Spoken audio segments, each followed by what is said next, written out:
Trump criou uma armadilha para o Lula. Lula está precisando negociar algumas coisas, né, com medo de levar tarifas e tentando negociar as terras raras. O Trump chama ele para uma reunião. Só que, curiosamente, o Trump fala que na reunião no Salão Oval vai ter a presença da imprensa. Lula percebeu aí que ele caiu numa armadilha. Agora não tem como voltar atrás, a reunião é amanhã, e se ele não comparecer ficará muito feio. E por que eu tenho quase que a mais absoluta certeza que o Trump vai chegar na voadeira? Primeiro, a questão da perseguição que as Big Techs, as empresas americanas, sofrem aqui no Brasil por parte não só do governo, mas também da nossa Suprema Corte. Outro ponto que é importante é o seguinte: o preço da carne nos Estados Unidos está subindo muito. E um dos motivos dessa inflação da carne, que inclusive está até prejudicando um pouco o Donald Trump, é porque existe uma empresa lá que tem um dono brasileiro, ele mesmo, Joesley Batista, que hoje detém 25% de todo o mercado de proteína nos Estados Unidos e fica determinando o preço que ele vai pagar pela carne para os fazendeiros. Isso está causando um dano gigantesco para a inflação da carne. E aí amanhã vai estar lá o Lula, lembrando, foi esse mesmo cara, Joesley Batista, que foi lá e tentou negociar a retirada da Magnitsky no Alexandre de Moraes. Deu dinheiro para pagar a festa lá da Ivanka Trump. Então, esse grupo está sendo agora investigado nos Estados Unidos. E amanhã vai estar lá o Lula com ele. Quem está falando isso não sou eu, não. É uma das portas-vozes do governo americano. Escuta isso aqui. The consolidation in U.S. meatpacking has led to just 4 meatpackers: JBS, a Brazilian-owned company, Cargill, Tyson Foods, and National Beef, another Brazilian company. Those 4 companies monopolize about 85% of the U.S. processing market today. This has led to a frightening landscape for cattle ranchers. Industry consolidation reduces options for our ranchers looking to sell their cattle. It weakens their negotiating power, and it risks reliance upon a single buyer. And as time has gone on, it becomes more and more clear that food security is truly national security. One Brazilian-owned company holds roughly a quarter of the market and has a documented history of international corruption and illicit activity. JBS. A JBS, que inclusive delatou o Lula, dos batistas que disseram que deram dinheiro para o Lula em outros países, acho que foi Suíça, em contas no exterior.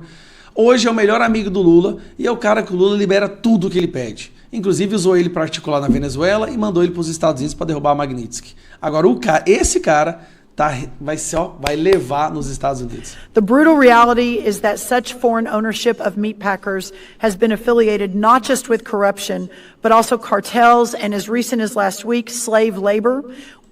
Nossa Senhora. Which is bad enough on its own, but it's also to the detriment of America's great independent ranchers and consumers. Further, when just 4 firms control a market, suppliers and food prices are rocked heavily when disruptions occur. President Trump is acutely aware of these challenges, as evidenced by his Truth Social directive last November, directing the Department of Justice to investigate the Big 4 meatpackers for potential collusion and price manipulation. Ensuring these practices do not happen will protect both producers and consumers. Escuta o que eu estou te falando. Posso estar errado? Eu acho que é uma mínima chance. Mas eu acho que amanhã o Lula vai levar uma comida de rabo, daquelas assim que ele nunca levou na vida, com Donald Trump, na frente da imprensa. Quando ele levou o presidente da África do Sul lá, sabe como é que ele humilhou o cara? Ele mostrou imagens de pessoas na África do Sul exterminando e matando pessoas brancas, que é um dos mais grotescos genocídios que a gente está tendo hoje no mundo. E falou, olha, isso aí está acontecendo no seu país, na frente da imprensa. Foi vergonhoso. Eu fico imaginando se ele faz esse tipo de coisa na frente do Lula. O Lula está numa situação muito complicada. Mas muito. Vai ser humilhado. E eu acho que espero que seja, porque esse cara merece. Só que agora ele não tem como recuar. Já foi divulgado. E o curioso, o Trump não está fazendo uma reunião com pompas de Estado, de estender tapete vermelho, de receber na frente. Não, nada disso. É uma reunião de trabalho. Aí, né, o Lula não precisa de muito pra passar vergonha sozinho, tá? Não precisa de muito. Meia dúzia de palavras ali, tá? Meia dúzia de 6 minutinhos ali de ter um minutinho de tempo ali no microfone, ele já vai falar um monte de besteira, já vai cagar tudo, já vai acabar com tudo já. Essa é a realidade que temos, viu? Infelizmente, essa é a realidade que temos aqui no Brasil. Agora a questão é o seguinte, né? Essa reunião aí com o Donald Trump, essa reunião mostra muito o governante que temos. Tá? Essa reunião, os discursos pós-reunião mostram muito o que temos hoje. E o que temos hoje? É um governo completamente fragilizado, tá? É um governo fraco, tá? Um governo desgastado, tá? Despreparado, sem diplomacia, enfrentando uma quantidade gigantesca de escândalos. E isso fica muito claro, fica muito óbvio nesses encontros diplomáticos. Fica muito óbvio.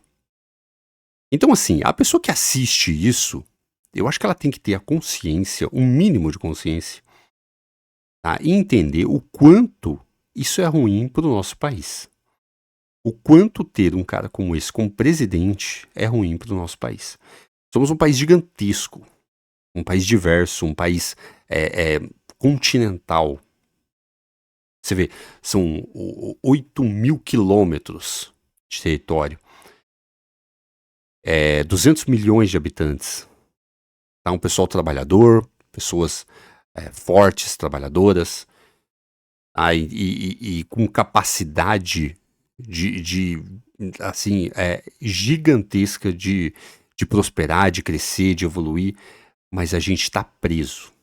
Está preso nesse estado que escraviza a gente de todas as formas. De todas as formas. É dentro do supermercado, quando você vai fazer uma compra, é quando você vai abastecer o carro, é quando você vai comprar uma casa, é quando você vai comprar um carro, é tudo muito difícil. Enquanto um europeu, um asiático, um americano do norte, ele consegue, tem força, evolui, prospera com facilidade, produz com facilidade, a gente aqui tem muita dificuldade para tudo, porque o Estado enfraquece a população de uma forma com que fiquemos dependentes deles para tudo. Ou seja, geram problemas e eles são a única solução. Essa é a realidade, infelizmente. Essa é a realidade, infelizmente. E nesses encontros a gente percebe muito como está a nossa situação. E realmente é muito grave. Eu vou mostrar aqui para vocês um pouquinho disso. Tá? Vamos aumentar aqui o volume, porque vocês vão entender bem o que eu estou falando. Tá? Vocês vão entender bem. Agora vocês vão entender. Olha só. Primeiro vamos ver esse vídeo aqui, que aí vocês vão... porque assim, a situação do Brasil hoje ela demonstra preocupação para os outros países. Porque a gente chegou num estágio onde a gente tem uma influência muito grande. Tá? A gente tem hoje o 11º maior PIB, sempre fica entre os 10 maiores PIBs, ou seja, tem uma influência muito grande. A gente produz muito, mas não produz com qualidade. A gente não produz com inteligência. Por quê? Porque a gente tem o Estado atrapalhando de todas as formas. Então hoje, grandes indústrias que pensam em vir para cá desistem. Simplesmente desistem, porque não compensa. Vocês lembram esse caso da Ford? Esse caso da Ford é um exemplo.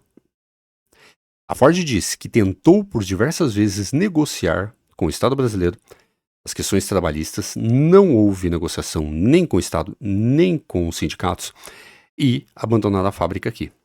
Tá? Essa foi a conversa. Aí processaram, né, a Ford e tal, não sei o quê. Mas assim, o que mostra isso para o mundo? Não vai para lá porque você vai ter dificuldade. Monta uma indústria lá que você vai ter dificuldade. Enquanto isso, grandes indústrias vão para outros países. E a gente precisando disso aqui. Para crescer, para evoluir, para prosperar.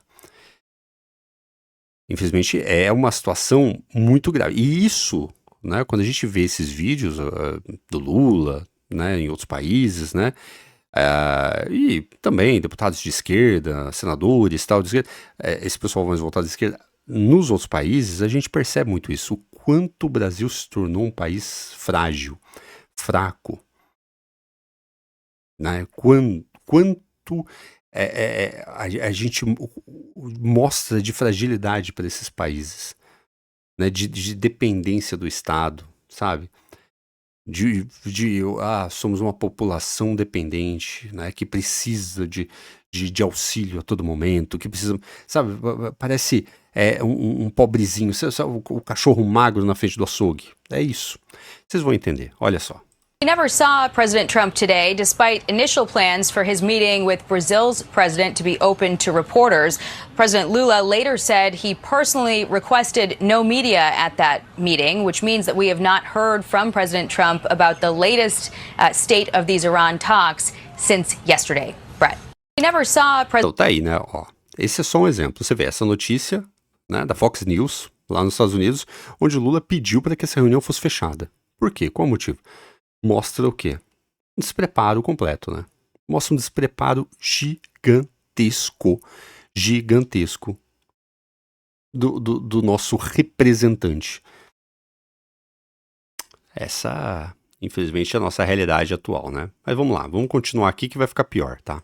O senhor me disse algo que chamou a atenção. O senhor falou que entregou a lista de autoridades que ainda têm sanções de visto ao presidente e o senhor mesmo relacionou ao PL da dosimetria. Eu lembrei que quando a Magnitsky foi retirada do ministro Alexandre de Moraes, o Departamento de Estado me disse que via o PL da dosimetria como algo positivo. Porém, o senhor vetou e foi agora o veto derrubado no Congresso.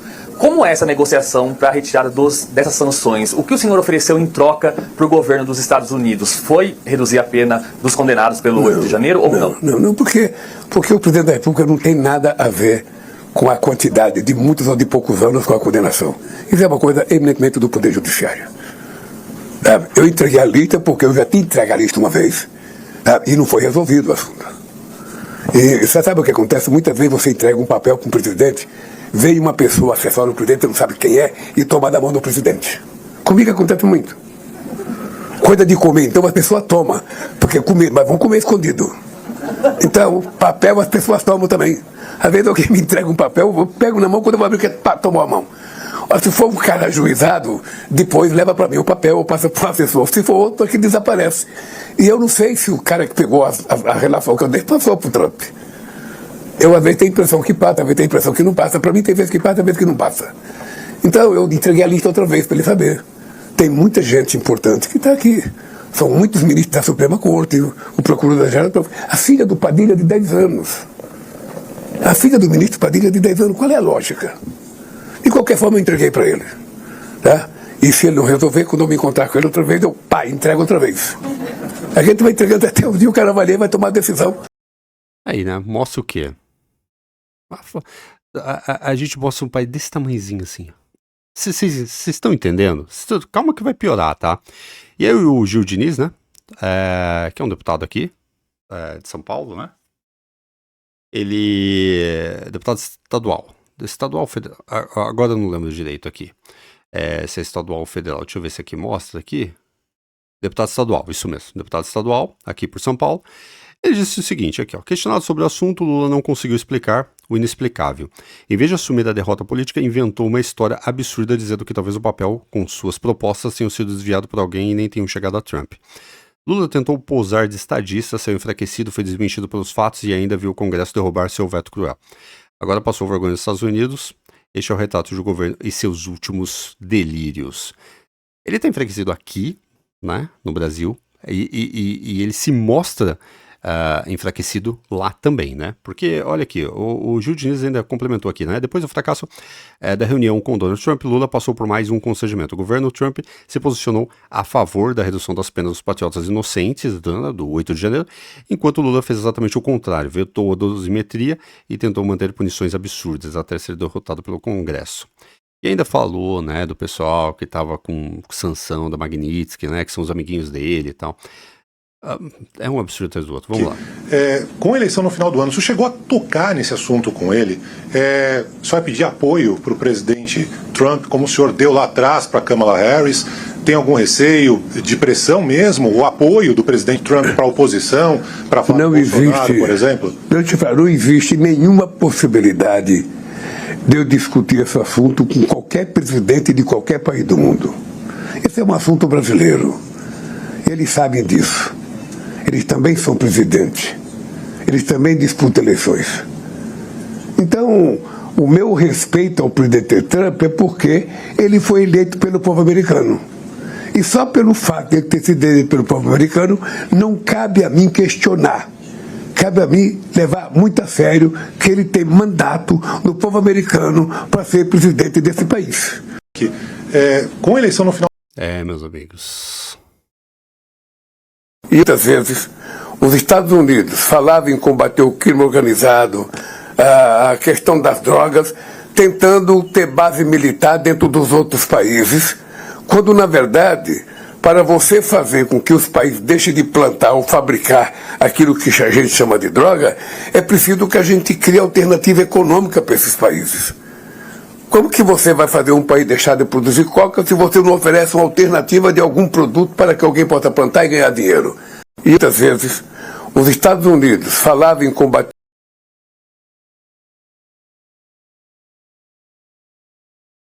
Vocês ouviram isso aí? Vocês ouviram isso? Gente do céu.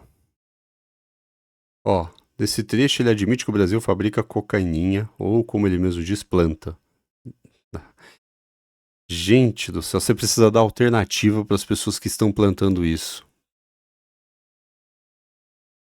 Porque se elas estão plantando isso é porque elas precisam. Então se elas precisam, você precisa dar alternativas. Foi isso mesmo que eu entendi. Deixa aí nos comentários, tá?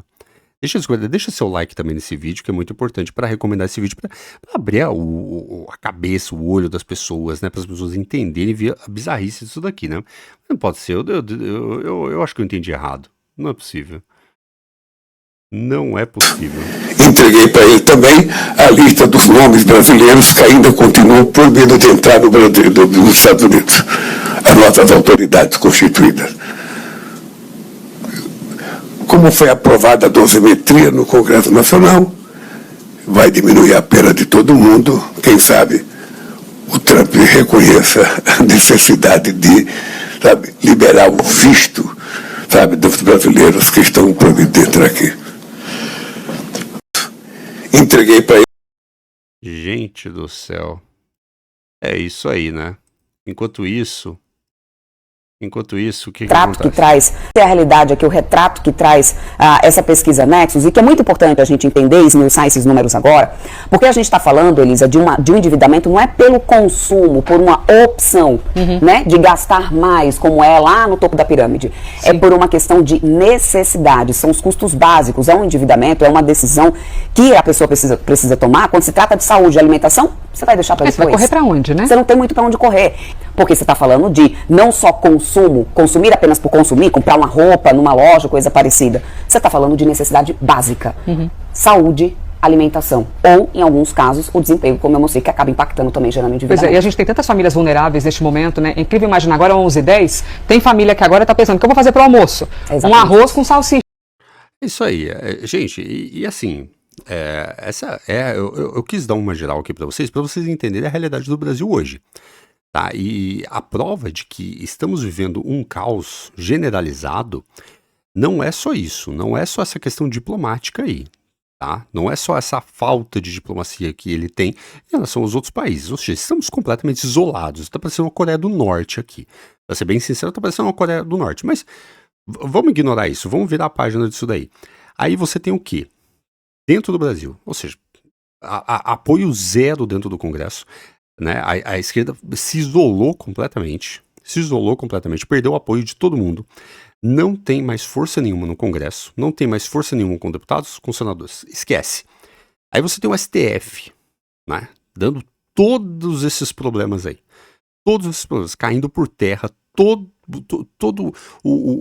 a estrutura institucional do Supremo Tribunal Federal. E aí você tem outros escândalos que vêm em cima, né? Porque essa questão do Banco Master, roubo do INSS, filho dele envolvido, aí você tem rombo nas contas públicas, né, de 55 bilhões só em 2025, aí você tem as estatais dando prejuízo uma atrás da outra, os Correios indo à falência, avanço das facções, né, segurança pública completamente desmoralizada, desestruturada, né? Então aí você entra nessa questão do tarifaço, a Selic lá em cima para conter a inflação, ou seja, é uma bagunça.